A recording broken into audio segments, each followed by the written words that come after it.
Hello, my friend. This is Heather. This is the Back to Me podcast. And today's amazing human is JJ Flizanes. And we are talking about how your emotions affect so much more than you think. Your emotions can cause disease, and how your emotions aren't coming from something outside of you, how you are choosing, even if you don't realize you're choosing. So, have a listen. Let me know what you think. I hope you have an awesome day, and I will see you again soon. Take care.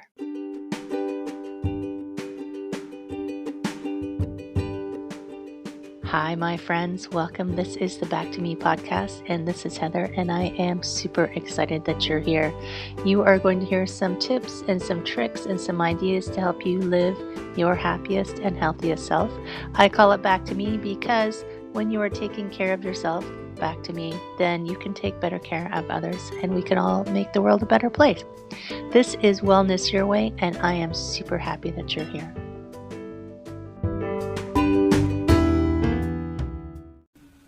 Hello, my friend. Welcome. I hope you're having an outstanding day. This is Heather. This is the Back to Me podcast. And today we're talking to another awesome human being about all the things about being human and navigating life. And today I am talking with JJ Flizanes, and we are talking about, oh my gosh, so much stuff, but sabotage and happiness. And they don't really go together very well, do they? Hello, how are you? I'm good, Heather. Thank you. Thank you for joining me. Yeah, I know. I mean, my guests know that it's kind of a free flow conversation, and sometimes when I announce the topic, we go off topic, and it ends up in all over the place. But I do try to stay on track. And when I start, I'm always interested in how you got into this. Because you're a coach, so what brought you into this version of coaching you're doing now? Because I know you were doing something else previously.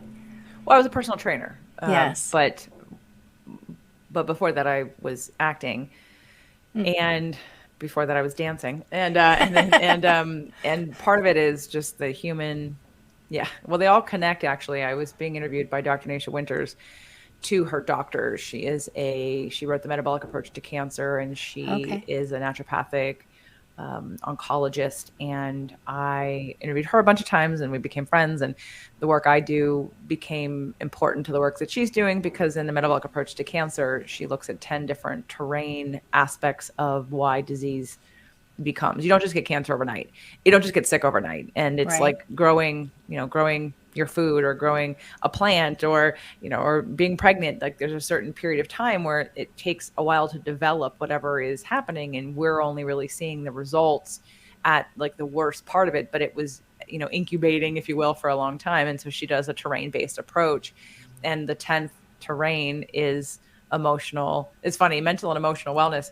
And as I finished the book and read that chapter, I thought, man, she didn't talk about emotions in there at all. Like, she talked about cravings and about emotions, but not how to deal with them. And so I said, Naisha, this is what I do, and this is what we do. I have trainers, and what are you teaching your doctors to do about the emotional piece? And she's like, well, I really don't, because that's sort of like the biggest part. And that's not their zone of genius. That's not what they do. They're physicians. They are, they're looking at the diagnostics and at the body. And so then she brought me on to do a presentation in front of the doctors. And at first I got a little like upper limited, because I thought, oh my gosh, here I am, because I'm not a licensed clinical psychologist, but I have been coaching people for a long time. And I put together all the pieces of sort of how I got here. And as I was telling the longer version of the story, I was like, oh yeah, this is exactly why I'm qualified to do this, because of the path that I've taken to get here, and how it's really the thing I've been talking about my whole life. I mean, who doesn't want to feel better? It's really everything's about emotions, but most people don't.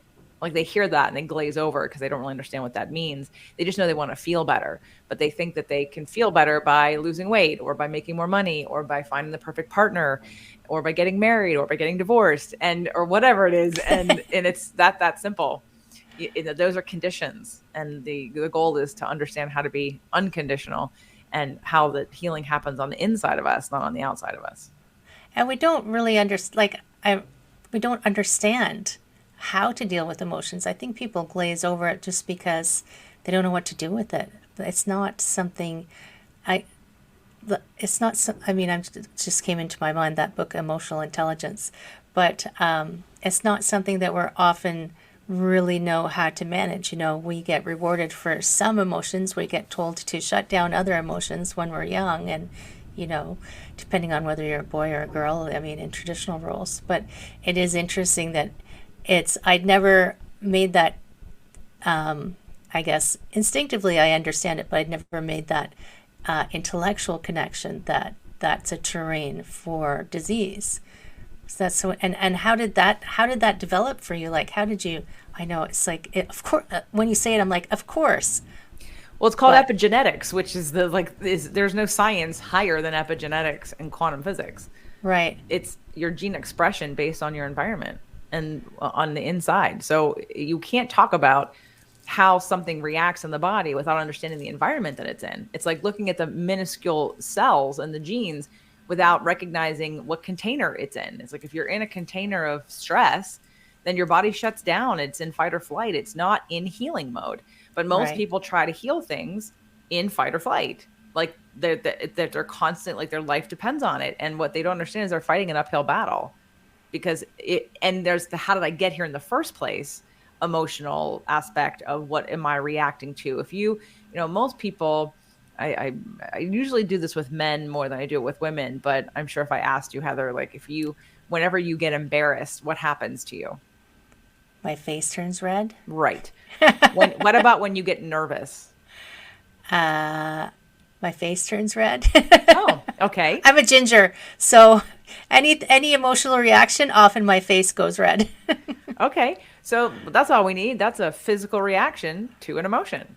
Right, So, and there's others. People have, neck pain, back pain, stomach and knots, butterflies in their stomach, higher heartbeat, start to sweat. These are physical reactions to an emotion. Yet, right, what happens if you hold on to anger for years and years and years? You think nothing happens? That's like where back pain and cancer comes from. So, but again, we don't think of it like that. We think it has to be something external to us, but we are constantly affecting how our biology reacts based on what we're holding on to energetically inside of us. right. And I guess once people are aware of that, then they have to figure out, what do you do with that information? So if you know that holding on to, I mean, do you label them as positive and negative emotions? Yes, I do, and I have actually a handout. And anyone that wants it, it's my number one tool. Every time I start a 6-month deep dive group coaching program, it's the first thing we cover. I created a course called The Roadmap to Emotional Healing. It's the first thing we cover. And it's Right, the first thing we cover because regardless of if you know your core wounds and your love languages and your upper limits and your zone of genius, you don't have to know any of those things to just know how to figure out how to feel better in the moment and how to get your needs met. Because the only reason why we ever have a negative emotion is because we have a need that's not being met or the perception of a need that's not being met. So once you can establish that and then figure out what your needs are, then you can figure out some strategies to get them met, especially that don't require anyone else to be different. But when you can take that on, now you have true self-empowerment because you can figure out what you need and get it met. And then you don't have to blame anybody else, manipulate anybody else, yell at anybody else, get in any kind of fights or demand or give your power away to other people. And anyway, that's handout is called, it's a feelings and needs list. And there's about 100 different feeling words on it. And well, there's 86 basic human needs on it. This isn't needy or dependent or weak. There's no judgment. It's things like air, hydration, water, food, sustenance, shelter, safety, acknowledgement, connection, to be seen, to be heard. So everything on there is a basic human need. And sometimes I even start out sessions with clients in the past to say, take this sheet and circle all the needs that aren't being met. Forget that there's not a problem in this red hot moment, but like what needs in your life are not being met regularly. And right. then can we work on that? Like if we want to be happier, maybe we have to learn how to get those needs met or ask for what we need instead of assuming someone else is going to figure it out. So yeah, the emotional piece is the most important piece, and no one is ever taught what to do with any of it.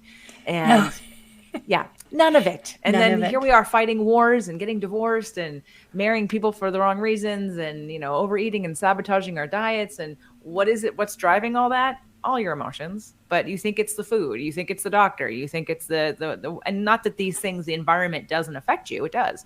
But I think people think that feelings are just like floating in the air and like, oh, all of a sudden I wasn't feeling bad and then you did something and now I'm feeling bad, so it must be your fault.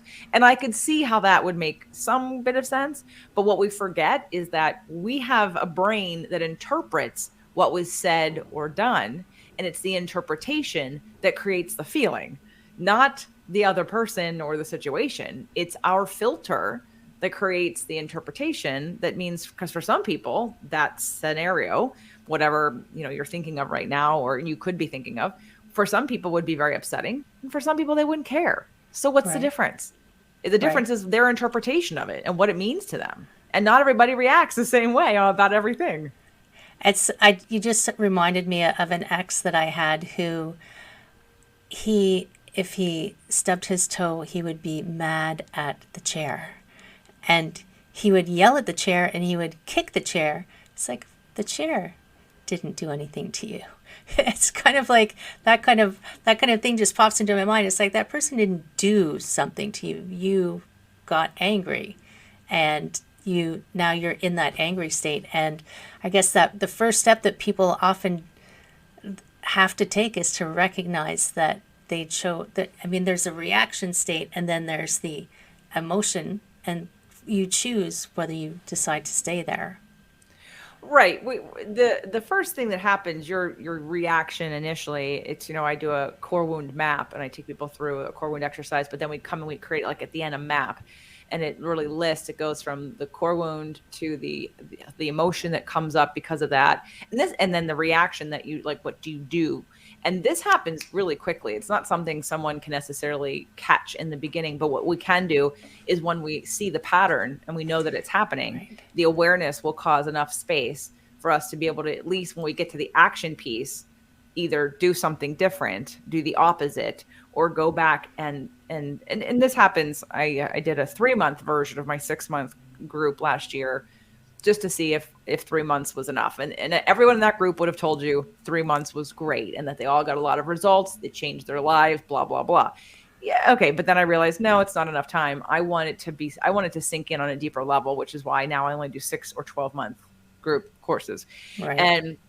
But in the case of one of the gentlemen that was in the course, he was talking about an interpretation of his dad. And in one conversation, we changed the interpretation and wiped away 30 years of pain. Wow. So now when he thinks about the same situation, he feels love. He doesn't feel sadness and anger anymore.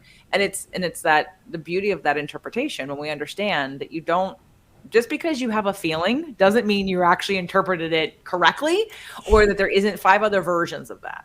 Right. So the idea of, blaming the chair, it sounds like your ex had a lot of pent up anger and fear that then Oh, he yes. just projected onto the chair because it was easy to do, because the chair wasn't going to confront him back. Right. Exactly. But that's definitely an indicator of some repressed stuff that wants There's to come out. there's a reason he's an ex. Of course. Yes, definitely. Right. Yeah, and it is true. I mean, if you can find that pattern, and I agree with you, 3 months would be too short to get those patterns and to really solidify the practice of somehow pressing that pause and then choosing the reaction state. And do you find that it's easier for some people than others to have that flip, or is it a conscious choosing a specific emotion, or just stepping away from the one that was going to pop out? That's two Well, questions, it's I know, but yeah. Well, I'm thinking of many different people who've been to the program. So that happened. That was a really fast, like, and that person, because that person was super hungry for all of this information. Like, I have a few podcasts, and I swear he listened to one of them 12 times. oh Like, my he was gosh. just like really, he was in that like taking everything in mode because of where he was in his life and relationship, and so he really just was there. Like, he was super ready. And then there are other people who come in and they think they want one thing and they end up with something different on the other side. Or in this last group that I did last year, the group started in April, ended in October-ish, beginning of November. And now they have a saying, which I love. I'm going to bring this forward into the group this year and moving forward, where they'll come and share how they were different in the same situation. Because my definition of healing, and this came out of having therapists as clients, having therapists as friends, and then having my listeners come to me for sessions after being in therapy for 5 years, 7 years, and having a huge shift after 2 sessions. Like, it just became a pattern. And I thought, okay. And I thought it because I had seen enough therapists and I liked a little bit about each of them in different ways. But generally, I felt like it was a big waste of time, quite honestly.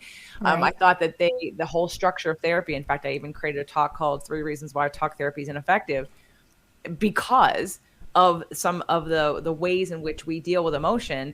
People just think just talking about the same story over and over again is going to make you feel better. And it's like, no, it's not. And there were no exercises and we weren't getting to core wounds. And then you're the victim of your story and you're going to continue being the victim of your story. Like, your life's not going to change.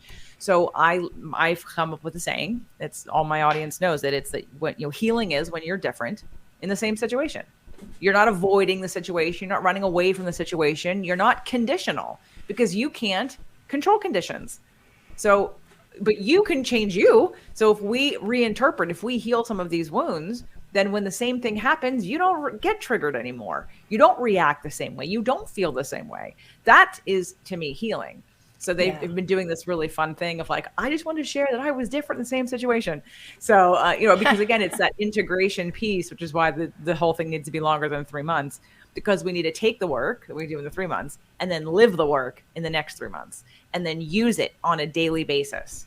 Like one of the guys I had yesterday in this year's group, he's done a lot of work. He's been in a rehab program. He's done different kinds of inner child work. He's had a therapist, and now he's in my group. And it's funny when we talked about some of these like healing childhood wound kind of things, like, oh, I've done that. I'm like, I know.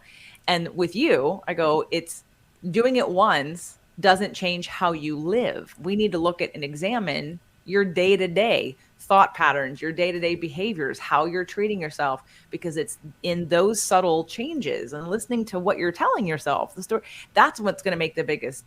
You can go into a situation and go through a healing process, but if you don't apply that to how you talk to yourself, how you look at yourself, how you look at the world, how you interpret things, then it was a nice exercise, but it won't impact how you show up every day.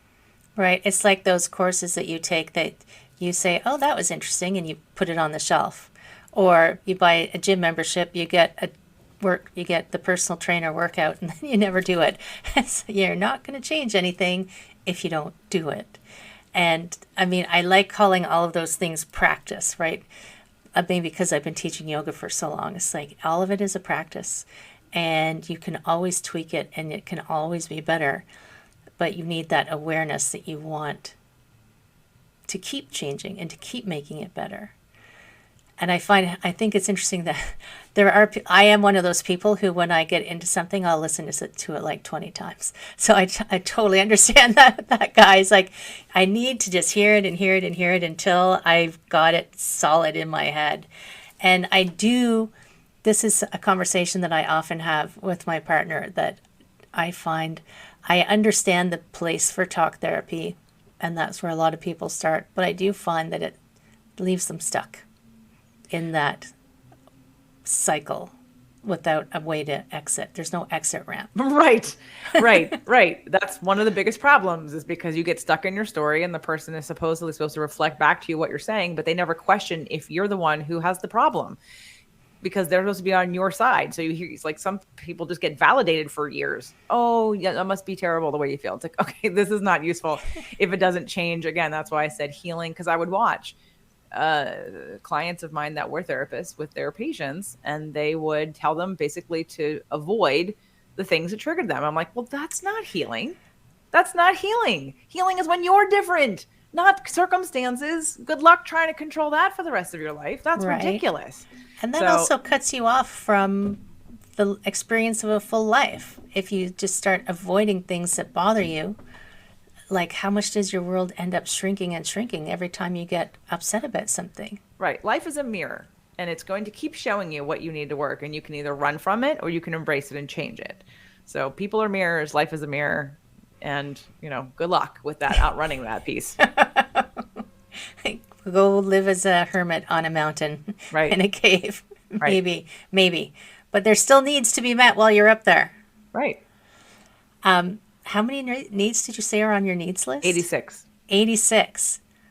Wow. That's extensive. I wouldn't have thought that.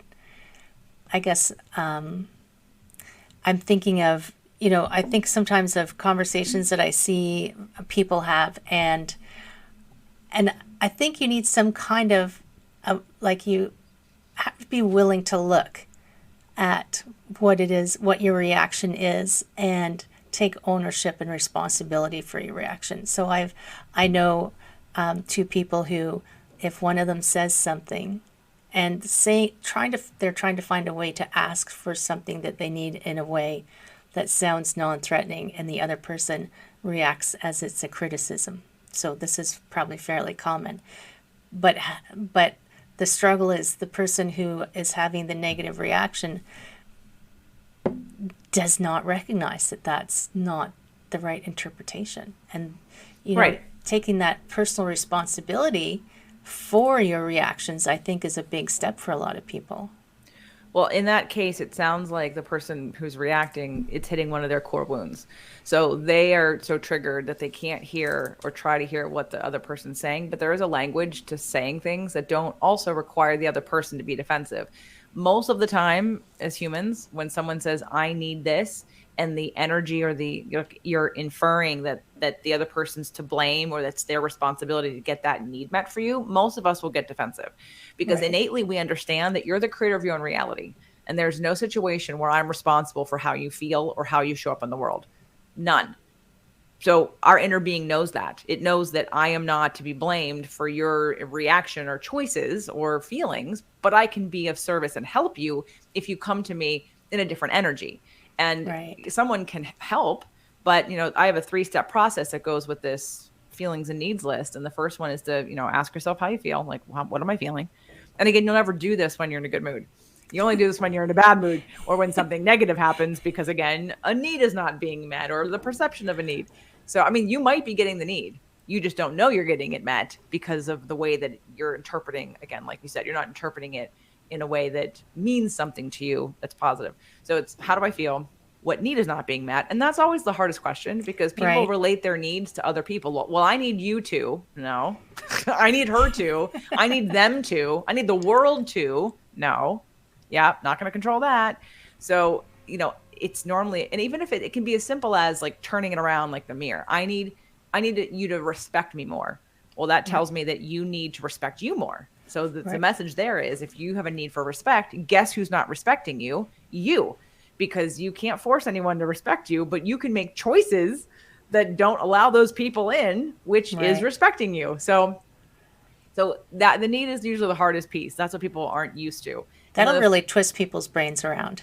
right, because we're not taught to communicate effectively about what we need or what we feel, because we don't have a language for it. And then the third step is, what strategy, after I know what I feel and what my need is, what strategies, more than one, can I take to get the need met that do not require anyone else to be different? Right. But you can ask someone for support, or like so if I want more connection and I want it from another human being, well, first of all, I want more connection. I can connect with me more, for sure. That's always, like, always do whatever you think you need for you first, because you're the only one that can give you all of it anyway. But then if I'm like, I really want to like connect with a human, you can't force one person to be that, but you could like look at maybe the top 5 people that you like spending time with and see who has some time and make a date and go, you know what I mean? And do something meaningful. But you can't expect someone else to know that that's what you need. You have to be able to identify it within yourself and then ask for it so you can get it. But what happens is we get super manipulative about our needs, as if someone else should know. You should just know that that's what I need. Well, why should I know that? Because you didn't tell me. I'm supposed to just guess. I'm supposed to guess, and they'll get mad at you for not knowing, but they didn't even know enough to ask for it. So it's all this assuming. But yeah, these are the basic, like, if we could all just do this, there wouldn't be any war. There wouldn't be, like, we'd be good. Everyone could come to the table and like own up their crap. It's like the most basic thing. Right? I just was reminded of the husband says, "How are you?" The wife says, "Fine." It's like he knows he's in trouble, but he doesn't know why, because she probably doesn't know why she's mad. Exactly. But I just Exactly. know I'm mad at you for something. Yep, and women are the worst at it. I mean, they do it subconsciously because unfortunately it works. Like I used to have a lot of male clients as a trainer, and I would yell at them all the time. And I said, "Yes, your wives are super manipulating, and they emotionally control you, but you let them. So that's the first. We can't just blame them and say they're emotionally manipulative. They are because it works because you comply.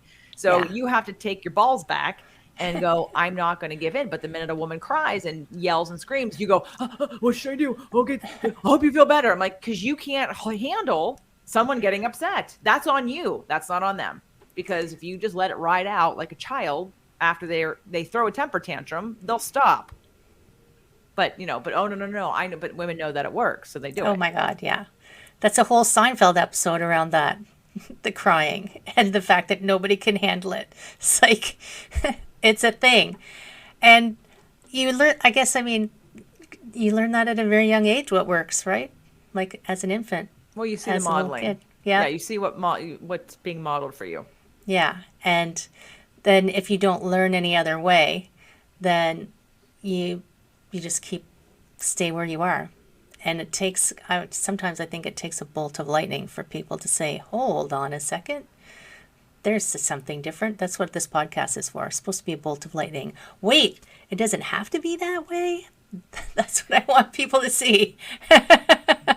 Right. Patterns will be repeated until learned. And that might be 3 divorces. That might be, cancer 3 times. That might be whatever gets you, however resistant you are to learning your lessons, whatever big thing has to happen to literally back you up against the wall to say, well, I guess I have to do something really different here.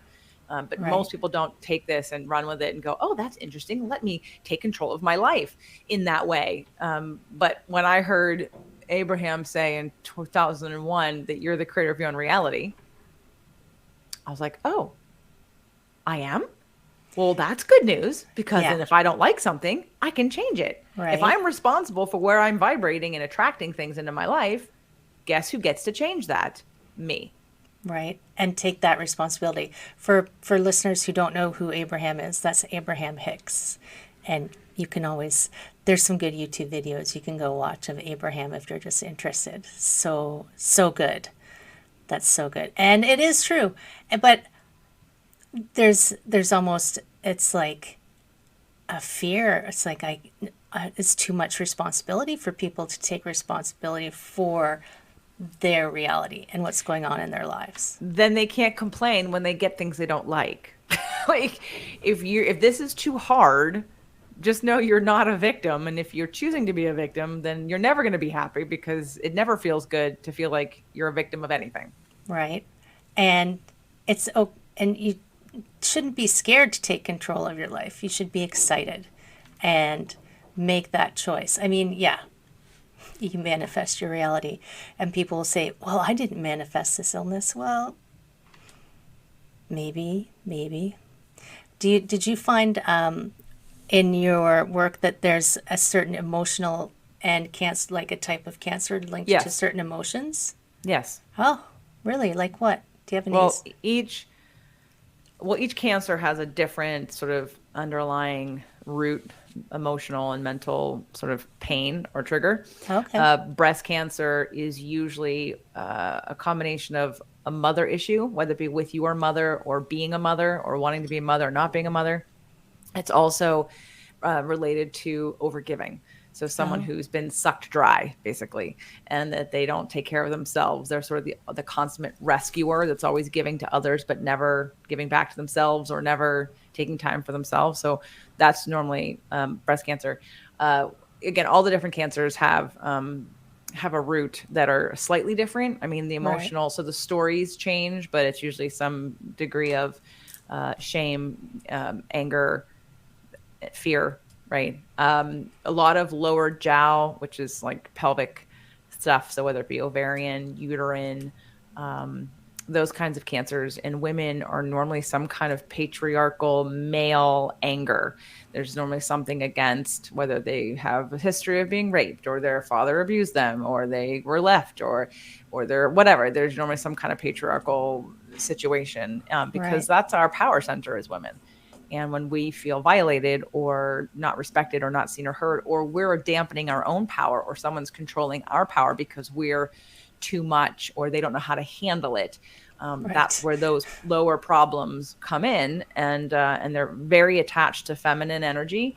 So if you are, activating your masculine energy more than your feminine, then you're depleting your ability to kind of heal that and use that power to help you. So they're all different. I mean, stomach is how we like digest life. So if we take life with ease and things can come in and come out, or if we hold on to things. So sometimes stomach and colon cancers are really someone who's very nervous and very worried all the time, and they don't digest life very well. Everything is very heightened. But that's just a Right. few.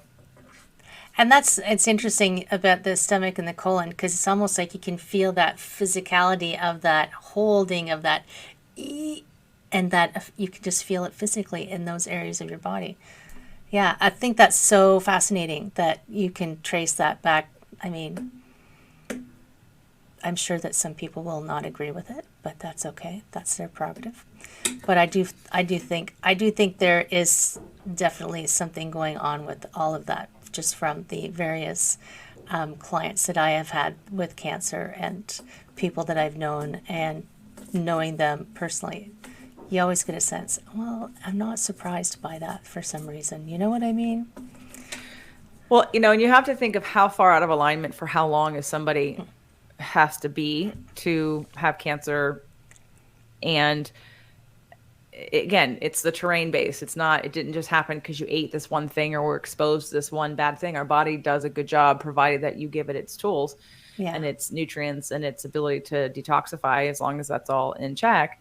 Cancer doesn't just happen overnight. It's been right, happening for a long time. So what environment are you in? Both physically as well as emotionally. And for the people that don't agree, that's cool. That's none of my business. I don't really care if you agree or not. But I've worked with enough cancer patients to know that when you have cancer, you've been out of alignment for so long that to get them to listen to something like this is a stretch, because that's why Radical Remission exists by right. Dr. Kelly Turner. If you read the book or both of them, you'll hear that the Radical Remission patients, I mean, I interviewed her once, and then I interviewed one of her staffers, like her CEO, like a year or two before, and she and I talked about that there's not a single Radical Remission survivor who hasn't done the emotional work.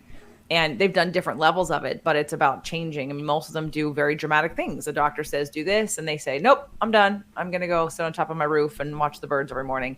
And, they were terminal, and now they've been living 20, 30 years past their terminal diagnosis. So it's because most people aren't willing to make those kinds of changes. They want to blame it on some little thing that they think it's, oh, it must be this, or, oh, it Right. must be my marriage. Let me get divorced. Well, yeah, but you still take you with you. Yeah. So there's, again, that interpretation piece. And there's really only two ways to be in life. You're either a victim or you're the creator of your own reality, even though you're still a creator of your own reality when you're a victim, whether you know it or not. And the other one feels a lot better. Totally. Victim will be, you can ride that out until you're not here any longer, and it's always going to feel bad because you basically give all of your power over to something else or someone else or the world or the environment, and that's just not when you decide that then becomes your reality. But you don't have to decide that. That's the point, is that you can decide. If you go the other extreme and take responsibility for everything, it always gives you something to do about it. You always have power over making a change and making a difference. And sometimes the biggest change that you make is just your reaction, which is kind of circles back to where we were. I mean, life keeps unfolding, and if your biggest power is deciding how you will be, like that's a superpower that everybody Oh, has. absolutely. That there's nothing more powerful than someone who's unaffected by everybody, like who gets to be solid and peaceful and loving and compassionate amongst, I mean, for anyone who's religious, and I'm really not, I'm more spiritual. I look at it as a broader energy system. But Jesus said, as he was being stoned Father, forgive them, they know not what they do. Here's Right. like, I'm going to love you, even though you're literally killing me right now. Like when you can transcend to that place, there's nothing more powerful than that. Yeah. Yeah. That's a good parable for sure. Amazing. Oh my gosh. So much good information. JJ, you are like a powerhouse of information. Seriously. Thanks, Heather. Before we head off, though, I always ask my guests at the very end for a final word of wisdom. Dun, dun. A final word. Oh gosh. Oh my God. It can be more than one word. I mean, to sort of sum up my mission, if you will, is that you have the power to change anything that you want. And it all begins with your emotions, because the only reason you want what you want is because you think you'll feel better when you have it. And there's nothing else. There's nothing else. That's it. The only reason why you want a relationship or money or whatever is because you think you'll feel better when you have it. And you have the power to feel better now. And in fact, you can't even get the thing until you feel the thing. So you got to feel it before you get it. You got to feel it to heal it. So don't be so afraid of your emotions. They're your power they're your power center. They're your life force. They're who you are. And learning and diving into them will change your life. That's amazing. Thank you. Thank you so much. I appreciate you coming here and sharing all of this, because I think it's super valuable information for people. And I'm going to encourage everyone. The links for these things that we were talking about are in the show notes. So go and check them out, and go and check out JJ. And yeah, if you want something different, my friends, then choose different, right? Thanks, JJ.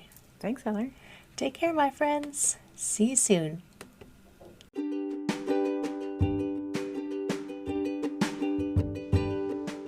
Hi, my friend. Thanks so much for listening to this entire podcast. If you found it useful and you're like me and you like helping others, please feel free to share this. Just give it a like, give it a comment. If you found something useful in it, there's a chance that someone else will find something useful as well. Also, if you have any questions at all, I can absolutely help, and I would love to help. You can email me at heather@prosperityflowcoaching.com. If you want more of this awesome content, you can follow me on Instagram, Heather Stewart Coaching. You can follow me on Facebook, Prosperity Flow Coaching. And I have a personal request. I want to help as many people as I can with these podcasts. And if you could give me a review, hopefully a good one, if you could share, if you could send this out into the world, I would truly appreciate it. I hope you have an amazing day, and I hope that you find your way to wellness by getting back to me. Take care, my friend.